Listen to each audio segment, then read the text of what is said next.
25% നമസ്കാരം. തീരുവയൊക്കെ ചുമത്തി ട്രംപ് അങ്ങോട്ട് ഹാപ്പി ആയിട്ടിരിക്കുകയാണ്. പക്ഷേ ഇവിടെ നിന്ന് മോദിയുടെ മറുപടി വളരെ കൃത്യമായിട്ട് തന്നെ ചെന്നിട്ടുണ്ട് എന്നാണ് അറിയാൻ കഴിയുന്നത്. അദ്ദേഹം കൃത്യമായ മറുപടി കൊടുത്തിരിക്കുന്നു.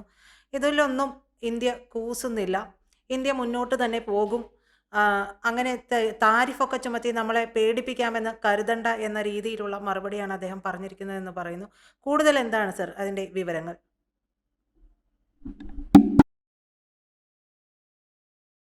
ഇത് നമ്മൾ ഈ ഈ പ്രശ്നം ഇന്നലെ നരേന്ദ്രമോദി നേരിട്ട് മറുപടി പറയുന്ന ഒരു അവസ്ഥയുണ്ട്. കഴിഞ്ഞ കുറെ ദിവസങ്ങളായിട്ട് അദ്ദേഹം 500% താരിഫ്, അത് കഴിഞ്ഞ് നാറ്റോയെ കൊണ്ടുള്ള വിഷയങ്ങൾ, യൂറോപ്യൻ രാജ്യങ്ങളെ കൊണ്ട് നമ്മളെ താക്കീത് ചെയ്യിക്കുന്നു. ഇപ്പൊ ഏറ്റവും അവസാനം റഷ്യയിൽ നിന്ന് എണ്ണ വാങ്ങിക്കരുതെന്ന് പറയുന്നു. റഷ്യയിൽ നിന്ന് ആയുധങ്ങൾ വാങ്ങിക്കരുതെന്ന് പറയുന്നു. ഏറ്റവും അവസാനം കഴിഞ്ഞ ദിവസം ഈ റഷ്യയുമായിട്ട് ബന്ധപ്പെട്ട വിഷയത്തിനകത്തായിരിക്കും നമുക്ക് 25% എല്ലാവർക്കും കൊടുത്തപ്പോൾ പാകിസ്ഥാന് 19, ബംഗ്ലാദേശിന് 20, നമുക്ക് 25. നമ്മളോട് മത്സരിക്കത്തക്കോണമുള്ള രാജ്യമാണല്ലോ പാകിസ്ഥാനും ബംഗ്ലാദേശും ഒക്കെ. അവിടെ ഒന്നും കയറ്റാനും ഇറക്കാനും ഒന്നുമില്ല. ഞാൻ പറയുക, നമ്മുടെ അടുത്ത് കിടക്കുന്ന രാജ്യങ്ങൾക്ക് നമ്മളെക്കാട്ടി താരിഫ് കുറച്ചിട്ട് ഇദ്ദേഹം 8-ാം തീയതി തൊട്ടാന്നേ 25% പിന്നെ ഫൈനും നമ്മൾ മൈൻഡ് ചെയ്യാൻ പോയില്ല. അല്ലെങ്കിൽ സംസാരിക്കാൻ പോയില്ല. നമ്മളുടെ പ്രധാനമന്ത്രി ഇന്നലെ മറുപടി പറയുന്നതിന് മുമ്പേ തന്നെ നമ്മളുടെ ആൾക്കാർ പറഞ്ഞു. ഞങ്ങൾ ഇതിനകത്തൊന്നും മൈൻഡ് ചെയ്യുന്നില്ല. ഈ പറയുന്ന താരിഫൊന്നും കാണിച്ച് വരട്ടണ്ട. ഇന്ത്യക്ക് ഇന്ത്യതായ തീരുമാനമുണ്ട്. ഇന്ത്യയുടെ തീരുമാനം നമ്മളുടെ പുരോഗതിക്ക് അനുസൃതമായിരിക്കും. ഇന്ത്യ തീരുമാനിക്കും എന്ത് വേണമെന്ന്. അല്ലെങ്കിൽ നിങ്ങളുടെ താരിഫ് അംഗീകരിക്കണോ വേണ്ടയോ എന്ന് നമ്മൾ തീരുമാനിക്കും എന്നൊക്കെ പറഞ്ഞിട്ട് നമ്മൾ സംസാരിച്ചതാണ്. അപ്പൊ ഇന്നലെ പ്രധാനമന്ത്രി പറഞ്ഞു, ഇതൊന്നും കണ്ടാൽ കണ്ണ് ചിമ്മുന്ന ഒരു ഇന്ത്യയല്ല ഇത്. ഇത് നമ്മൾ അംഗീകരിച്ചു പോകുന്ന ഒരു അവസ്ഥയില്ല. എന്നിട്ട് അദ്ദേഹം ഇന്ത്യൻ ജനതയോട് ഒരു പറച്ചിൽ പറഞ്ഞറിയാമോ? ഇനി നമ്മൾ ഉപയോഗിക്കുന്ന, നിങ്ങൾ ഒരു കാര്യം ശ്രദ്ധിക്കണം, നിങ്ങൾ എന്റെ ഒരു കാര്യം കേൾക്കണം. ഇനി നമ്മൾ ഉപയോഗിക്കുന്ന ഉപകരണങ്ങൾ അല്ലെങ്കിൽ നമ്മൾക്ക് ആവശ്യമുള്ള വസ്തുക്കൾ നിങ്ങൾ കൃത്യമായിട്ട് നോട്ട് ചെയ്ത് മേടിച്ച് തന്നെ ഉപയോഗിക്കണം.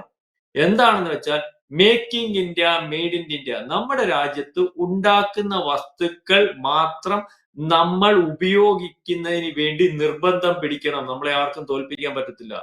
നമുക്ക് ജയിച്ചേ മതിയാകത്തുള്ളൂ. ഒരാളുടെയും അച്ചാരവും അല്ലെങ്കിൽ ചിട്ടൂരവും ഒന്നും നമ്മൾ കേൾക്കാത്ത ഒരവസ്ഥയിലേക്ക് വരണം. ആ രീതിയിലേക്ക് കാര്യങ്ങൾ കൈകാര്യം ചെയ്യണം എന്ന് നരേന്ദ്രമോദി ഇന്നലെ ഒരു ആഹ്വാനം കൂടെ കൊടുത്തിട്ടുണ്ട്. എന്നിട്ട് അദ്ദേഹം പറഞ്ഞു, അതുകൊണ്ട് നമ്മുടെ സാധനം നമുക്ക് നമ്മൾ ഉണ്ടാക്കുന്ന സാധനം വിൽക്കുകയും ചെയ്യാം. നമ്മുടെ കമ്പോളത്തിൽ ഈ പറയുന്നത് പോലെയുള്ള ബാക്കി രാജ്യങ്ങൾ സാധനം കൊണ്ട് വിൽക്കുന്നതിനകത്ത് നമ്മൾക്ക് കിട്ടുന്ന, അവരിവിടെ കൊണ്ടുവന്ന് വിൽക്കുമ്പോൾ നമുക്ക് കിട്ടുന്ന ഒരു ലാഭം ഉണ്ടല്ലോ, ആ ലാഭം കൂടി നമുക്ക് നമ്മുടെ രാജ്യത്തിന്റെ പുരോഗതിക്ക് അല്ലെങ്കിൽ നമ്മുടെ രാജ്യത്തിന്റെ എക്കണോമിക്കൽ ഗ്രോത്തിന് സഹായിക്കും എന്നുള്ള രീതിയിലേക്കാണ് ഇത് പറഞ്ഞത്. ഇതിനകത്ത് വലിയൊരു കാര്യമുണ്ട്. ഇന്നലെയും അല്ല ഇത് ഈ പറയുന്ന പോലെ ഇന്ത്യ മഹാരാജ്യത്തെ നോവിക്കാൻ അമേരിക്ക തുടങ്ങി. ഇത് നമ്മൾ ഏറ്റവും അടുത്ത് നമുക്ക് മനസ്സിലാവുന്ന ഒരു ആളായിട്ട് ട്രംപിനെ കരുതി. നമ്മളെ ട്രംപിനകത്ത് നമുക്കൊരു വിഷമം വരുന്ന പറഞ്ഞാൽ ട്രംപിൽ നമ്മൾ കൂടുതൽ അങ്ങോട്ട് പ്രതീക്ഷിച്ചു. ട്രംപ് വന്നു കഴിഞ്ഞാൽ ഈ പറയുന്ന പോലെ പഴയ അമേരിക്കൻ പ്രസിഡന്റുമാരുടെ കൂട്ടൊന്നും അല്ല, നമ്മളോട് അല്പം മമതയും സ്നേഹവും നമുക്ക് രണ്ട് കൈ കൊണ്ട് വാരി നമ്മുടെ വായ്ക്കകത്തോട്ട് തരും എന്നൊക്കെ വിചാരിച്ചിരുന്നു. അവസാനം വന്നപ്പോൾ അയാളുടെ ഒരു നിലനിൽപ്പിന് വേണ്ടി ആദ്യം കളിച്ചു. അയാൾ വിചാരിച്ച കാര്യത്തിൽ അയാൾ വന്നു കഴിഞ്ഞപ്പോൾ അയാൾ യഥാർത്ഥ സായിപ്പിന്റെ ഗുണം അല്ലെങ്കിൽ അത് എടുക്കുന്നു എന്നുള്ളത് ഇതിനു മുമ്പുള്ള ബൈഡന് ഇത് തന്നെയായിരുന്നു. പുറകോട്ടെല്ലാം പരിശോധിക്കുമ്പോഴേ നിങ്ങൾക്കറിയാം, 65-ൽ ലാൽ ബഹദൂർ ശാസ്ത്രി ഇന്ത്യ, അല്ലെ 62-ലെ യുദ്ധത്തിന് ശേഷം 65-ലൊക്കെ ലാൽ ബഹദൂർ ശാസ്ത്രിയാന്ന് തോന്നുന്നു പ്രധാനമന്ത്രി. ആ സമയത്ത് നമുക്ക് ഗോതമ്പ് തരത്തിലെന്ന് പറയാം. നമ്മുടെ ഇതുപോലുള്ള രാജ്യമൊന്നുമല്ല, പട്ടിണി കിടക്കൊണ്ടിരുന്ന സമയത്ത് കുമാരൻ നമുക്ക് ഗോതമ്പ് തരത്തിലെന്ന്. അവസാനം ലാൽ ബഹദൂർ ശാസ്ത്രി എന്ന് പറഞ്ഞത്, ഞാൻ ഒരു നേരത്തെ ആഹാരം കുറയ്ക്കുകയാണ്, നമുക്ക് വേറെ നിവർത്തിയില്ല, ഇവൻ ഗോതമ്പ് തന്നില്ലേ നമുക്ക് വേണ്ട, എന്നാലും തല കുനിക്കത്തില്ല, ഗോതമ്പില്ലെങ്കിൽ നമ്മൾ ഉപവാസം എടുക്കും. അങ്ങനെ ഇന്ത്യൻ ജനതയെ വെല്ലുവിളിച്ചിട്ടുള്ളവരെ ഉപവാസം എടുത്തു പോലും നമ്മൾ അതിനെയൊക്കെ അതിജീവിക്കാൻ അതിനുശേഷം നിന്നിട്ടും അല്ലെങ്കിൽ അത് കരുതി തെളിയിച്ചിട്ടുമുള്ള രാജ്യം ഇന്നല്ല അന്ന്. അതിനുശേഷം നമുക്കറിയാലോ, വാജ്പേയിയുടെ കാലത്ത് നമ്മൾ ഈ പറയുന്ന നമ്മുടെ പേര് ഭയങ്കര ഉപരോധം വന്നു. നമുക്ക് എന്തെല്ലാം രീതി ബുദ്ധിമുട്ട് വന്നു. നമ്മൾ ആ ഉപരോധത്തെ അതിജീവിച്ചില്ല. അന്ന് പക്ഷേ ഒരു പ്രത്യേകത ഉണ്ട്, ശ്രദ്ധിച്ചാൽ മനസ്സിലാവും, നമുക്കെല്ലാം മനസ്സിലാവും. പണ്ട് ഈ കമ്പോളത്തിൽ മൊത്തവും കൊക്കക്കോളയും പെപ്സിയും ആയിരുന്നല്ലോ. ഇപ്പൊ കൊക്കക്കോളയും പെപ്സിയും ഉണ്ട്, നമ്മൾ തിരയണം. പണ്ട് അങ്ങനെയല്ല. ഈ കമ്പോളം, നമ്മുടെ ഇന്ത്യൻ കമ്പോളം മൊത്തം അവരുടെ കയ്യിലായിരുന്നു. ലോകത്തിലെ ഏറ്റവും വലിയ അമേരിക്കൻ അല്ലെങ്കിൽ ഈ പറയുന്ന കോള കമ്പനിയാണ് അവരുടെ കീഴ്പ്പെടുത്തി. അവരുടെ ഏറ്റവും വലിയ വിപണി ഇന്ത്യയായിരുന്നു. അന്ന് നമ്മുടെ ജനം അങ്ങ് തീരുമാനിച്ചു. നമ്മുടെ ജനത്തിന് അത്രയ്ക്ക് ഇന്നത്തെ അത്രയും അറിവ് വന്നില്ല. ഇത് അമേരിക്കക്കാരന്റെ സാധനമാണ്, നമുക്കിവിടെ വിൽക്കേണ്ട. കൊക്കക്കോളയും പെപ്സിയും ഇവിടെ പോയി. ഇപ്പൊ കൊക്കക്കോളയും പണ്ട് പെപ്സിയും 100 രൂപ, ഉദാഹരണത്തിന് 100 രൂപയുടെ കച്ചവടം നടക്കുന്നിടത്ത് ഇപ്പൊ 10 രൂപയുടെ കച്ചവടം ഇല്ല. ഇവിടെ ഇല്ലെന്നല്ല, ഇത്ര അടച്ചിടും. അപ്പം നമ്മുടെ ജനതയുടെ ഒരു പ്രത്യേകത, ഇന്ത്യക്കാരുടെ ഒരു പ്രത്യേകത, അവനിപ്പോ ഇത് കൂടിക്കൂടി വരിക. നമ്മളെ നോവിച്ചാൽ, നമ്മളെ ഈ പറയുന്നത് പോലെ നമുക്കൊരു പ്രശ്നം വരുമെന്ന് കണ്ടാൽ, ആ പ്രശ്നത്തിനകത്ത് ഇന്ത്യക്കാരൻ ഏറ്റെടുക്കും. ഭരണാധികാരിയൊന്നും വേണ്ട. ഇന്ത്യ ഏറ്റെടുത്ത് തുടങ്ങിയാൽ പിന്നെ ഒന്നും ചെയ്യാൻ പറ്റില്ല. അതുകൊണ്ടാണ് ഇന്നലെ നരേന്ദ്രമോദി പറഞ്ഞത്, അമേരിക്കക്കാരൻ പറഞ്ഞു, നമ്മൾക്കെതിരെ പറഞ്ഞു, അതിന് നമ്മൾ തീരുമാനമെടുക്കണം. നമ്മൾ തീരുമാനമെടുത്തു കഴിഞ്ഞു, നമ്മുടെ സാധനം നമ്മൾ ഉപയോഗിക്കും. Make in India, made in India, നമ്മുടെ സാധനം നമ്മൾ ഉപയോഗിക്കണം. അതിന്റെ അർത്ഥം എന്താ? ബാക്കിയുള്ളത് ബഹിഷ്കരിക്കണമെന്നാണ്. ആ ബഹിഷ്കരണത്തിന്റെ അർത്ഥം എന്താ? അതായത് അമേരിക്കയുടെ സാധനം നാളെ കാലത്തെ പൂർണ്ണമായിട്ടും, അല്ലെങ്കിൽ ഇവിടെ വന്നിരുന്നാൽ തന്നെയും ആ സാധനത്തെ ബഹിഷ്കരിക്കുന്ന ഒരവസ്ഥയിലേക്ക് കാര്യം നീങ്ങണം. നമുക്കറിയാം, ചൈനയുമായിട്ടൊരു പ്രശ്നം വന്നപ്പോൾ നമ്മൾ വിഷുവിന്റെ അന്ന് പടക്കം പൊട്ടിക്കണ്ടെന്ന് നമ്മൾ അങ്ങ് തീരുമാനിച്ചായിരുന്നു. ഓർമ്മയുണ്ട്? 50,000 കോടി രൂപയുടെ പടക്കം അന്ന് ഈ ചൈനയിൽ നിന്ന് കയറി അതിൽ വിൽക്കേണ്ട സാധനം ഇവിടെ വിറ്റില്ല. അതിന് തെങ്കാശിയിൽ നിന്നാണ് പടക്കം വിറ്റ്. അതിനുശേഷം ചൈനയോട് മത്സരിച്ചിട്ട് നമ്മുടെ തമിഴ്നാട്ടിൽ വന്ന പ്രധാനമന്ത്രി ഒരു കാര്യം, ഈ തമിഴ്നാട്ടിൽ വന്ന് കളിപ്പാട്ടം ഉണ്ടാക്കുന്നിടത്ത് ഒരു കാര്യം പറഞ്ഞു. കളിപ്പാട്ട വിപണിയായിരുന്നു ഏറ്റവും കൂടുതൽ. ഈ നമ്മുടെ ചൈനയുടെ അതിർത്തിയായിട്ട് ബന്ധപ്പെട്ട വിഷയങ്ങളാണ്. കളിപ്പാട്ട വിപണിയായിരുന്നല്ലോ ചൈനയുടെ ഏറ്റവും കൂടുതൽ വിൽക്കുന്ന കളിപ്പാട്ടമായിരുന്നു ഇവിടെ. അമേരിക്ക അല്ല, നമ്മുടെ ഇദ്ദേഹം തമിഴ്നാട്ടിൽ വന്നിട്ട് ഈ കളിപ്പാട്ടം കൈ കൊണ്ട് ഉണ്ടാക്കുന്ന ഒരാളടുത്ത് നിന്നിട്ട്, ഇനി നമുക്ക് കളിപ്പാട്ടം, നമ്മുടെ കുഞ്ഞുങ്ങൾ കളിക്കുന്ന കളിപ്പാട്ടം ഇന്ത്യയിൽ നിന്നുണ്ടാവുന്നതായിരിക്കും, ഇവിടെ നിന്നുണ്ടാവുന്നതായിരിക്കും ആവണം എന്ന് പറഞ്ഞൊരു പറച്ചിൽ പറഞ്ഞ. ഇപ്പൊ ഏറ്റവും കൂടുതൽ കളിപ്പാട്ടം കയറ്റുമതി ചെയ്യുന്ന രാജ്യങ്ങളിൽ ഇന്ത്യ, അവരുടെ മൊണോപ്പൊളി ആയിരുന്നു ചൈനയുടെ. അപ്പം ഈ ഇന്ത്യയുടെ പ്രത്യേകത വല്ലാത്തൊരു പ്രത്യേകതയാണ്. അപ്പം ആ രീതിയിലേക്ക് തീരുമാനം എടുത്തിരിക്കുന്നു, അല്ലെങ്കിൽ അത്തരത്തിലേക്ക് തീരുമാനം എടുത്ത് മുന്നോട്ട് പോകുന്നു. ഞാൻ ഈ പറഞ്ഞത്, ഈ പറയുന്ന ട്രംപ് താരിഫുമായിട്ട് വരുമ്പോൾ, 8-ാം തീയതി താരിഫ് നടപ്പാക്കുമെന്ന് പറയുമ്പോൾ, ആ താരിഫും മറ്റു കാര്യങ്ങളും ഒന്നും ഈ പറയുന്നത് പോലെ ഇന്ത്യയെ ബാധിക്കത്തില്ല, അല്ലെങ്കിൽ അതിന് തയ്യാറെടുത്ത് മുന്നോട്ട് പോകുന്ന ഒരു ഇന്ത്യ മഹാരാജ്യവും അതിന് തയ്യാറെടുത്തോളാനും, അത്തരത്തിൽ താരിഫുകളൊന്നും പണ്ടത്തെ കൂട്ട് വില പോകുന്ന ഒരു രാജ്യമല്ല ഇന്ത്യ മഹാരാജ്യം എന്ന് പറയാൻ കെൽപ്പുള്ള, അല്ലെങ്കിൽ അത് പറയാൻ ഇതുവരെ പറഞ്ഞതൊക്കെ ഒരുപക്ഷെ വിദേശകാര്യമന്ത്രി പറഞ്ഞു കാണും, അല്ലെങ്കിൽ വിദേശകാര്യ വക്താക്കൾ പറഞ്ഞു കാണും, മറ്റു ചിലരൊക്കെ പറഞ്ഞു കാണും. പ്രധാനമന്ത്രി പറഞ്ഞിട്ടില്ല. പ്രധാനമന്ത്രി ഇന്നലെ പറഞ്ഞു കഴിഞ്ഞു, താരിഫ് പലവട്ടം ഇതുപോലെ ഉണ്ടാക്കി വെച്ചിട്ട് ആ താരിഫുകളൊക്കെ മാറ്റി തീരുമാനിക്കുന്ന ഒരു അവസ്ഥയുണ്ട്. ഇതും 8-ാം തീയതി പോലെ പ്രാബല്യത്തിൽ വരുമെന്ന് പറഞ്ഞാൽ, അപ്പൊ ട്രംപ് പറയും ഞങ്ങളതങ്ങ് മാറ്റി തീരുമാനിക്കുക. അദ്ദേഹം നമ്മുടെ എക്കണോമി ഡെഡ് എക്കണോമിയാന്നാ പറഞ്ഞത്. ഡെഡ് എക്കണോമിയാന്ന് പറഞ്ഞപ്പോഴും നമ്മൾ മറുപടി പറഞ്ഞില്ല.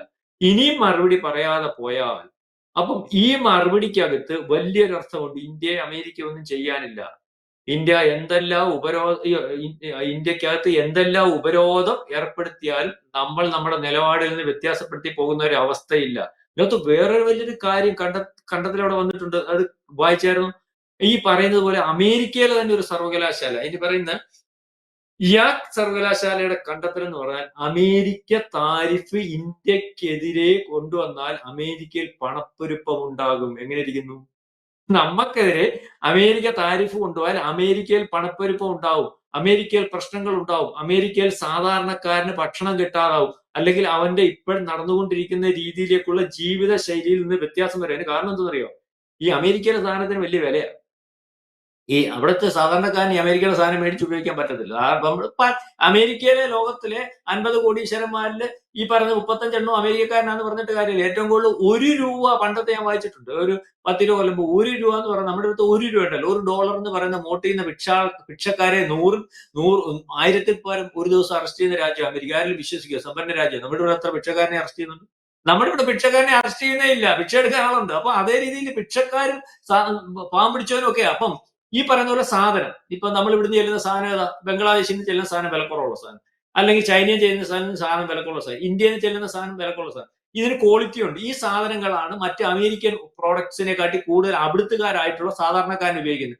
നമ്മുടെ താരിഫ് അങ്ങോട്ട് കൂട്ടുക. ഇന്നലെ ഈ പറഞ്ഞ പോലെ ഇവിടുന്ന് നമ്മൾ വിചാരിക്കുക, നമ്മൾ താരിഫ് കൂട്ടുക, നമ്മൾ സാധനം കയറ്റി അയക്കുന്നില്ല. കയറ്റി അയക്കുമ്പോൾ കുറച്ച് കൂടുതൽ ലാഭം ഉണ്ടാവുന്നേ ഉള്ളൂ. നമ്മുടെ ഈ സാധനം ഇന്നലെ ശശി തരൂർ പറഞ്ഞത്, നമ്മൾ ഉത്പാദിപ്പിക്കുന്ന സാധനം ഇവിടെ വെച്ചാലും വിൽക്കും. കാരണം ഇവിടുത്തുകാരന് കൊടുക്കാതെ തന്നെയാണ് കയറ്റി അയക്കുന്നത്. ലാഭം കൂടുതൽ ഉണ്ടായിരുന്നു. ഇവിടുത്തെ ലഭ്യത കുറവുണ്ട്. അപ്പൊ ഇവിടെ വെച്ചാലും വിൽക്കും. അപ്പം ഈ പോകുന്ന സാധനം നമ്മൾ കയറ്റി അയക്കാതെ ഇരുന്നാൽ, ഈ പറഞ്ഞ പോലെ ഇപ്പൊ പറയുന്ന പോലെ താരിഫ് കൂട്ടിയിട്ട് ഈ നമ്മുടെ സാധനത്തിന് അവർക്ക് സാധാരണക്കാരന് മേടിക്കാൻ പറ്റാത്ത വിലയിലേക്ക് വന്നാൽ, നമ്മളിവിടെ 100 രൂപയുടെ സാധനം അവിടെ ചെല്ലുമ്പോഴത്തേക്ക് 120 രൂപയാണോ അവന്റെ ടാക്സ് ഉൾപ്പെടെ. ചൈനയുടെ സാധനം ആകുമ്പോൾ 500% ടാക്സ് ആണെങ്കിൽ 100 രൂപയുടെ സാധനം ചെല്ലുമ്പോൾ 600 രൂപ ആവുമല്ലോ. അപ്പൊ ഈ ചൈനയുടെ സാധനവും സാധാരണക്കാരൻ മേടിച്ചോണ്ടിരിക്കുക, ഇന്ത്യയുടെ സാധനവും സാധാരണക്കാരൻ മേടിച്ചോണ്ടിരിക്കുക. അവന് ഈ സാധനത്തിന് ലഭ്യത ഇല്ലാതാവും. നമ്മുടെ കയറ്റുമതി നമുക്ക് ലാഭമില്ലാതെ നമ്മൾ കയറ്റുമതി കുറയ്ക്കും. നമുക്ക് ലാഭമുള്ള സ്ഥലത്തേക്ക് നമ്മൾ കയറ്റുമതിക്കും സാധനം. അപ്പം അവിടുന്ന് കുറയും. അപ്പൊ അവിടെ പ്രശ്നങ്ങളാവും. അപ്പൊ സാധാരണക്കാരന്റെ ജീവിതം പ്രശ്നമാവും. സാധാരണക്കാരന് ജീവിക്കാൻ അവന്റെ കയ്യിലുള്ള കാശിനനുസരിച്ച് അവന് ഉപയോഗിക്കാൻ പറ്റുന്ന സാധനങ്ങൾ കിട്ടാതെ ആവും. അപ്പൊ ഇതൊരു വലിയ പ്രശ്നത്തിലേക്കാണ് പോകുന്നത്. ഇയാൾക്ക് ഞാൻ മുമ്പ് നമ്മുടെ പ്രതിപക്ഷ നേതാവിന്റെ കാര്യം പറഞ്ഞാൽ ഇയാൾക്ക് പൂര വട്ട. ഇയാൾക്ക് വട്ടം എന്ന് പറഞ്ഞാല് പല കാര്യമുണ്ട്. കഴിഞ്ഞ ദിവസം നമ്മൾ പരിശോധിക്കണം. ഇയാൾ കഴിഞ്ഞ ദിവസം ഒരു വലിയ കരാർ ഒപ്പിട്ടെന്ന് പറഞ്ഞു. നിങ്ങൾ ശ്രദ്ധിച്ചായിരുന്നു. ഇപ്പൊ അവിടുന്ന് വരുന്ന വാർത്ത എന്ന് പറയും ഇതുവരെ എണ്ണ പാകിസ്ഥാനി കണ്ടെത്തിയിട്ടില്ല. ഇതുവരെ എണ്ണയുള്ള സ്ഥലം പോലും പാകിസ്ഥാനി കണ്ടെത്തിയിട്ടില്ല. അവിടെ നിന്നാ ഇയാൾ പറയുന്ന ഏറ്റവും വലിയ എണ്ണ സംഭരണ അല്ലെങ്കിൽ ഉൽപ്പാദിപ്പിക്കുന്ന ഒരു രാജ്യമായിട്ട് ഞാൻ പാകിസ്ഥാനെ ആക്കും. അതിന് ഞാൻ കരാർ ഒപ്പിട്ടിട്ടുണ്ട്. അപ്പൊ ഇന്ത്യയെ കൊണ്ട് എണ്ണ മേടിപ്പിക്കും. ഇത് പറഞ്ഞപ്പോഴേ ബലൂചിസ്ഥാൻകാർ കഴിഞ്ഞ ദിവസം ബലൂചിസ്ഥാന്റെ ഔദ്യോഗികമായിട്ടൊരു പ്രസ്താവന വന്നു. ഇത് പാകിസ്ഥാൻ അല്ല, ഇപ്പൊ 2 രാജ്യമാണ് അവർ പറഞ്ഞത്. ഇത് ബലൂചിസ്ഥാൻ രാജ്യമാണ്. നീ കണ്ണു വെച്ചേക്കുന്ന എണ്ണ ഞങ്ങളുടെ അവിടെ ആണെന്ന് ഞങ്ങൾക്ക് തോന്നുന്നത്. ഇവിടോട്ട് വന്ന മുട്ടുകാൽ ഞങ്ങൾ തല്ലി പിടിക്കും. ഇത് ഈ ന്യായത്തിലാണ് പറഞ്ഞു. ഇവിടെ ആരും വരണ്ട, ഇപ്പൊ വന്നവന് ആവശ്യത്തിന് കിട്ടിക്കൊണ്ടിരിക്കുക. അതുകൊണ്ട് ഇനിയും വന്നാൽ മുട്ടുകാൽ ഞങ്ങൾ തല്ലി പിടിക്കും എന്നുള്ള രീതിയിൽ തന്നെ ബലൂചിസ്ഥാൻ പറഞ്ഞു. അപ്പൊ ഇദ്ദേഹം അതുപോലെ കഴിഞ്ഞ ദിവസം ആസ്ട്രേലിയയിലേക്ക് ബീഫ് കയറ്റി അയക്കുകയാണ്. ഇപ്പം അമേരിക്കയില് പറഞ്ഞ പരിശോധിക്കണം. ഈ വട്ട കേട്ടോ, നമ്മൾ വട്ടാന്ന് പറയുന്നതിനകത്ത് ആസ്ട്രേലിയയാണ് ഏറ്റവും കൂടുതൽ ബീഫ് ഉൽപ്പാദിപ്പിക്കുന്ന രാജ്യം. ലോകത്തിലേക്കെല്ലാം കയറ്റി വയ്ക്കുന്നതാന്ന് തോന്നുന്നു. ആന്നു ഓസ്ട്രേലിയ ആന്ന് തോന്നുന്നു ആ രാജ്യം. അപ്പം അവിടെ ഇപ്പോഴത്തെ നിലവിലെ അവസ്ഥ അനുസരിച്ച് ബീഫ് കിട്ടാനില്ല. എവിടെ? അമേരിക്കയിൽ. ഇന്നലെ അയാൾ പ്രസ്താവന ഇറക്കി, ഞങ്ങൾ ആസ്ട്രേലിയയിലോട്ട് ബീഫ് കയറ്റി അയക്കാൻ പോകും. അതായത് നമ്മൾ പറയത്തില്ലേ, രാജസ്ഥാൻ മരുഭൂമിയിലേക്ക് ഈ മരുഭൂമിയിലേക്ക് മണല് കയറ്റി വിടുന്നത് പോലുള്ള കാര്യം. അപ്പൊ ഇയാൾ പറയുന്നതെല്ലാം വട്ടാണ്. ഓരോ കാര്യവും പരിശോധിച്ച് നോക്കിയോ. എവിടെല്ലാം ചെന്നാ പരാജയപ്പെടുന്നത്. ഒരു യുദ്ധം മിഡിൽ ഈസ്റ്റിൽ യുദ്ധം എല്ലാം ദിവസവും നിർത്തുവാന്ന് പറഞ്ഞത്. അപ്പൊ ഓരോ മാസം ഇന്നലെ വൈറ്റ് ഹൗസ് വെച്ചേക്കുന്ന ഓരോ മാസം ഓരോ യുദ്ധം ഞങ്ങളുടെ ബഹുമാനായ പ്രസിഡന്റ് നിർത്തുന്നത്. അപ്പൊ ഇടയ്ക്ക് വെച്ച് നമ്മുടെ യുദ്ധം നിർത്തിയെന്ന് പുള്ളി പറഞ്ഞത്. നമ്മൾ പറഞ്ഞു ഇയാൾ ഞങ്ങളുടെ യുദ്ധം നിർത്തിയില്ല, ഇയാൾ പറഞ്ഞിട്ടല്ല നിർത്തി. അപ്പൊ ഒരു യുദ്ധം പോയേ, പിന്നെ രണ്ടാമത്തെ ഒരു യുദ്ധം മിഡിൽ ഈസ്റ്റ് ഇസ്രായേലും നമ്മുടെ ഹമാസുമായിട്ടുള്ള വെടിനിർത്തൽ. ഇസ്രായേൽ ഇപ്പോഴും വെടിനിർത്തിയേക്കും. എന്തോ വെടിനിർത്തൽ എന്നറിയാമോ? രാവിലെ തൊട്ട് വൈകുന്നേരം വരെ വെടിനിർത്തൽ. വൈകിട്ട് ഇതുവരെ ഉള്ളതെല്ലാം കൂടെ പറക്കാൻ വരെ കിടുക. പിന്നെന്തോ വെടിനിർത്തൽ? 6 മണിക്ക് രാവിലെ നേരം വിളക്കുന്ന വരെ സ്വസ്ഥമായിട്ട് അടിക്കാൻ. പകലാങ്കിൽ ആരെങ്കിലും കാണുമല്ലോ. ഇത് അവിടുത്തെ വെടിനിർത്തൽ. പിന്നെ യുക്രൈൻ അടുത്ത് എന്നിട്ട് യുക്രൈന്റെ വെടിനിർത്തലിനെ പറ്റി അറിയാമല്ലോ. ഇപ്പൊ വട്ടം അന്തർവാഹിനി വട്ടം വലം വെച്ചുകൊണ്ടിരിക്കുന്നു. ആ റഷ്യ കാര്യം പറഞ്ഞ അറിയാമല്ലോ. ഈ നമ്മുടെ ഡെഡ് ഹാൻഡിനെ പറ്റിയൊക്കെ വരെ ഇന്നലെ അവിടെ റഷ്യയുടെ ഔദ്യോഗിക മുൻ പ്രസിഡന്റ് പറഞ്ഞു കഴിഞ്ഞു. ഞങ്ങളെ എല്ലാം കൊന്നാലും നിന്റെ എല്ലാം അവിടെ വന്ന് വീണത്തക്കോണമുള്ള സാധനം ഞങ്ങൾ ഒരുക്കി വെച്ചിട്ടുണ്ട്. ഡെഡ് ഹാൻഡിനെ പറ്റി അറിയാമല്ലോ. അതുകൊണ്ട് ഈ പുടിനെ കൊല്ലാമെന്നോ റഷ്യ നശിപ്പിക്കാമെന്നോ ഒന്നും വിചാരിക്കേണ്ട. റഷ്യ നശിച്ചാലും ലോകം മൊത്തവും നശിപ്പിക്കാൻ പ്രാപ്തമായിട്ടുള്ള ടെക്നോളജി അല്ലെങ്കിൽ ആണവായുധങ്ങൾ തൊടുത്ത് വെക്കുക അല്ലെങ്കിൽ അത്തരത്തിൽ പ്രയോഗിക്കാൻ കഴിയുന്ന സിസ്റ്റം ഞങ്ങളുടെ കയ്യിലുണ്ട്. അത് ഓർമ്മിപ്പിച്ചോണം. അപ്പം ഏത് അറ്റം വരെ പോയാ വർത്തമാനം പറഞ്ഞേക്കുന്നുള്ള കാര്യം മനസ്സിലായല്ലോ. അപ്പം അതേ രീതിയിലേക്കുള്ള കാര്യങ്ങൾ. ഇയാള് ഈ അന്ത്യക്രിസ്തു എന്നൊക്കെ പറയും. നമ്മൾ പറയത്തില്ല അന്ത്യക്രിസ്തു, ഈ അമേരിക്കയുടെ അന്ത്യക്രിസ്തു അവൻ. തമാശയല്ല. നമ്മൾ എപ്പോഴും പറയത്തില്ലേ, തലയ്ക്ക് സുഖമുള്ളവനെ ചാണക്യ സൂത്രത്തിനകത്ത് പറയുന്ന ഏറ്റവും പ്രധാനപ്പെട്ട ഒരു സാധനമാണ് തലയ്ക്ക് വെളിവുള്ളവനായിരിക്കണം. പല കാര്യങ്ങൾ പറയുന്നുണ്ട്. അല്ലെങ്കിൽ രാജ്യം ഭരിക്കുന്നവർ. ഇത് ഇയാൾക്ക് പ്രശ്നമാണ്. ഈ പ്രായം ഇത്രയില്ല, അല്ലെങ്കിൽ ഇത് ഇങ്ങനെ സംസാരിക്കുമോ? ഇത് അമേരിക്ക പഴയ അമേരിക്ക അല്ല. അമേരിക്ക സേഫ് അല്ല. നമ്മൾ കഴിഞ്ഞ ദിവസം പറഞ്ഞു $30 ട്രില്യൺ കടം, ആഭ്യന്തര കടം അമേരിക്കയ്ക്കുണ്ട്. അത് ഏതാണ്ട് 50 ആകുമ്പോഴത്തേന് അത് 50 ട്രില്യൺ അപ്പുറം പോകും. ആ സമയത്തേക്ക് ഇന്ത്യ അവരുടെ ഇപ്പോഴത്തെ പഠനം അനുസരിച്ച് ഇന്ത്യ ലോകത്തിൽ അമേരിക്കയെ മറികടന്ന് മുന്നിൽ പോകുന്ന പറഞ്ഞിരുന്നു. ഏതാണ്ട് 2075 ആകുമ്പോഴത്തേന് അതേ രീതിയിൽ ഇപ്പൊ നമ്മുടെ അതിന്റെ കീഴിൽ വരും പോടാ എന്നൊക്കെ പറഞ്ഞിട്ട് ആള് വരും. ഇന്ത്യയുടെ കാര്യം കേൾക്കുമ്പോൾ സുഖമില്ല. അത് ഇന്നലെ ഒരുത്തം വന്നിട്ടുണ്ടായിരുന്നു ഇതിന്റെ കീഴിൽ ഇവിടുന്ന്. അപ്പം ഈ എണ്ണ മേടിക്കണ്ടെന്ന് പറഞ്ഞിട്ട് നമ്മള് കഴിഞ്ഞ ദിവസം ഒരു ചർച്ച ചെയ്തായിരുന്നു. അപ്പൊ ചിലരൊക്കെ അവിടുത്തെ ആനുകൂല്യങ്ങൾ കുറച്ചിട്ട് ചില കമ്പനികളൊക്കെ എണ്ണ മേടിക്കുന്നത് നിർത്തിയായിരുന്നു. കാരണം അവിടെ ഇങ്ങോട്ട് കയറ്റി വരുന്നതിന് അല്ലെങ്കിൽ നിർത്തിയായിരുന്നു. അപ്പം ഇവരെല്ലാം കൂടെ തീരുമാനിച്ചു. കണ്ടോ, അമേരിക്ക ഒന്ന് പറഞ്ഞതേ ഉള്ളൂ എണ്ണ അങ്ങ് നിർത്തി. അപ്പൊ അവന്റെ ഒരു ആശ്വാസം. അമേരിക്ക ഇന്ത്യയെ പറഞ്ഞപ്പോഴത്തേന് ഇന്ത്യ പേടിച്ചു. ഇറാനും ഉണ്ടോ എന്ന് പേടിച്ചു. അപ്പൊ നമ്മുടെ ഇന്ത്യ നിന്നുണ്ട്, ഇവിടുത്തെ ചോറും ഒക്കെ നിന്നുണ്ട്.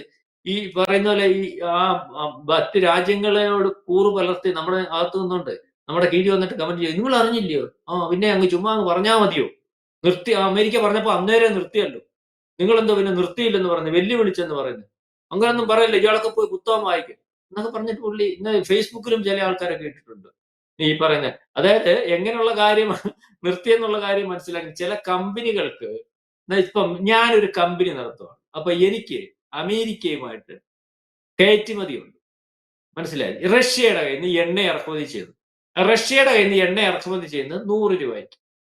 അമേരിക്കയുടെ കയറ്റുമതി എന്ന് പറഞ്ഞാൽ 500 രൂപയ്ക്കുണ്ട്. അപ്പം പ്രജിത ഏത് നിർത്തും? 100 രൂപയുടെ ഇറക്കുമതി അങ്ങ് നിർത്തും. 500 രൂപയുടെ മറ്റേ കച്ചവടമല്ലേ നടത്തത്തുള്ളൂ. അങ്ങനെയുള്ള ചില കമ്പനികൾ ഈ പറഞ്ഞതുപോലെ ബാൻ ഏർപ്പെടുത്തിയപ്പം അമേരിക്കയെ പിണക്കണ്ട. അവന്റെ കയറ്റുമതിയാണല്ലോ ഈ 100 രൂപയുടെ ഇറക്കുമതിയെക്കാട്ടി ലാഭം. അങ്ങനെ ചില കമ്പനികൾ ചെയ്തിട്ടുണ്ട്. ബാക്കിയുള്ളവരൊക്കെ പറഞ്ഞ് പോടാവില്ല എന്ന് പറഞ്ഞു. പ്രധാനമന്ത്രി പോടാവില്ല എന്ന് പറയുമ്പോൾ ഇവിടെ ഇരിക്കുന്ന ബാക്കിയുള്ളവർ വിടുവോ? അവന്മാർ പോടാവില്ല എന്ന് പറഞ്ഞ് ഞങ്ങൾ ഇറാനിൽ നിന്ന് മേടിക്കും, ഞങ്ങൾക്ക് കിട്ടുന്നിടത്തുനിന്നൊക്കെ മേടിക്കും, ഞങ്ങൾക്ക് ലാഭം കിട്ടുന്നിടത്തുനിന്നൊക്കെ മേടിക്കും. അങ്ങനെ ഇപ്പൊ 2 രാജ്യങ്ങളുമായിട്ട് അമേരിക്കയും റഷ്യയുമായിട്ട് ബന്ധമുള്ള ചില രാജ്യങ്ങൾ നിർത്തിയാണ് ഉപരോധത്തിനകത്ത് ആ ഉപരോധം റഷ്യയിൽ നിന്ന് മേടിക്കാതിരുന്നു കഴിഞ്ഞാൽ അവന് അമേരിക്കയും കൊണ്ട് അല്ലെങ്കിൽ അവിടുത്തെ കയറ്റുമതി ചില കാര്യങ്ങൾ ചെയ്യുന്നതൊക്കെയാണ് ലാഭം എന്നുള്ള രീതിയിലേക്ക് അങ്ങനെ ചെയ്തിട്ടുണ്ട്. അപ്പം ഇതിനകത്ത് ഡെഡ് എക്കണോമിയുടെ കാര്യവും ഈ പറഞ്ഞതുപോലെ ഈ താരിഫിന്റെ കാര്യവും റഷ്യയുടെ എണ്ണ മേടിക്കുന്ന കാര്യവും ആയുധങ്ങൾ മേടിക്കുന്ന കാര്യവും മറ്റു കാര്യത്തിനകത്തൊക്കെ തീരുമാനമാക്കിയിട്ടുണ്ട്. നമ്മൾ F-35 എന്ന് പറയുന്ന വിമാനം ഇനി മേടിക്കുന്നേ ഇല്ലെന്ന് പറഞ്ഞാൽ ഇത് മൊത്തവും നശിപ്പിച്ചു. ഇയാൾ വിമാനത്തിന് കാര്യം പറഞ്ഞിട്ട് കാര്യം പുറത്തുനിന്ന് പുറത്തുനിന്ന്. അപ്പൊ എല്ലാത്തിനകത്തും ഒരു തീരുമാനം ഉണ്ടാക്കിയിട്ടുണ്ട്. ഇന്നലെ പ്രധാനമന്ത്രി നേരിട്ട് പറഞ്ഞിട്ടുണ്ട്, ഇന്ത്യയോട് കളിക്കുന്ന അല്ലെങ്കിൽ ഈ പറയുന്ന താരിഫിനെ വെച്ച് അല്ലെങ്കിൽ 25% വെച്ച് അധിക നികുതി വെച്ച് ഞങ്ങളെ വിരട്ടുന്നതും അല്ലെങ്കിൽ ഞങ്ങൾക്ക് യേശത്തില്ല, ഞങ്ങൾ അത് കണ്ട് കണ്ണ് ചിമ്പുമെന്ന് ആരും വിചാരിക്കേണ്ട. അതായത് പരസ്യമായിട്ടുള്ള വെല്ലുവിളിയിലേക്ക് കാര്യങ്ങൾ പോകുന്നു. ഡെഡ് എക്കണോമി എന്ന് റഷ്യയെ വിളിച്ചതും ഈ പറയുന്ന ആണവ അന്തർവാഹിനികൾ അവിടെ കിടക്കുന്നതും ഒക്കെ റഷ്യ അതിന് ഔദ്യോഗികമായിട്ട് സംസാരിച്ചിട്ടുണ്ട്. ഈ നേരത്തെ അവിടെ കിടന്നതാണ്, ഇപ്പൊ അത് അനക്കിയിട്ടെന്നേ ഉള്ളൂ. ഞങ്ങളെ റഡാറിന്റെ കീഴിലാണ് ഞങ്ങൾ വെച്ചേക്കുന്നത്. എന്തെങ്കിലും പ്രശ്നം വന്നാൽ കൈകാര്യം ചെയ്യാൻ എനിക്കറിയാം. നിങ്ങൾക്ക് 16 ആണവ അന്തർവാഹിനിയുള്ളൂ, ഞങ്ങൾക്ക് 62 എണ്ണം ഉണ്ട്. ഇവിടൊക്കെ കിടപ്പുണ്ടെന്ന് അമേരിക്കയ്ക്ക് അറിയാമോ? അത്തരത്തിൽ അറിയാൻ പോലുമുള്ള കപ്പാസിറ്റി അമേരിക്കയ്ക്കില്ല. അതുകൊണ്ട് സൂക്ഷിച്ച് കണ്ട് കൈകാര്യം ചെയ്യുന്ന ഒരു അവസ്ഥ ഉണ്ടായാൽ നന്നാവും എന്നുള്ള രീതിയിലേക്ക് പറഞ്ഞു. പിന്നെ മൂന്നാമത് ഞാൻ മുമ്പേ പറഞ്ഞ പോലെ അല്ല അവിടെ കണ്ടെത്തിയ ഡീസലിന്റെ കാര്യം, അവിടെ ഡീസലും ഇല്ല, പെട്രോളും ഇല്ല, ക്രൂഡ് ഓയിലും ഇല്ല.